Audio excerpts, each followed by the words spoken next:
გამარჯობა. გაგიმარჯოს, რა ხარ აშვები? ხო ხარ მაგრად? რა საქმეები შემო? გიო, საჩუქარი გამომატანეს შენთან.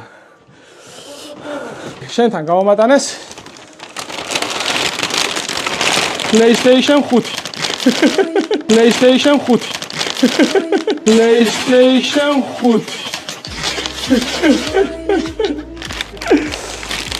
Holo PlayStation, რომელიც არის გავასული.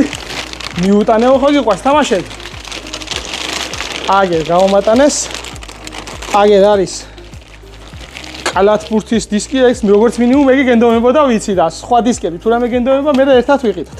კალათბურთის დისკი და გილოცავ. გეიხარე. ერთი სიტყვით აგერ 2 წლიანი გარანტიით არის. გაგასაუბრებ მე იმ პიროვნებას, ვინ არის და რა არის არ ამბობს, ისე შენ დაგალაპარაკებ და კი გაგესაუბრება და გამომატანეს ეს საჩუქარი შენთან. რა შეგვი რა ვახარ? რა ვიცი როგორა. რა საქმეები? ემზადები პარიზისთვის? კი. ესე იგი მე გავესაუბრე იმ ბიჭს, ნებისმიერ დროს შეგვიძლია წასვლა პარიზში, მაგრამ უფრო ლამაზი და უფრო კარგი იქნებაო აპრილშიო, აპრილიდან მაისამდე. ხო, ხო და გამწვანებული როცა იქნებაო და თუ არ გეჩქარებათო, მე ასად არ მეჩქარება. ჯერ და აპრილში წავიდეთ პარიზში. მანამდე PlayStation-ით ვითამაშოთ. ოღონდ ჯერ გაგვეთლებს რომ იმეცადნებ ხოლმე მე.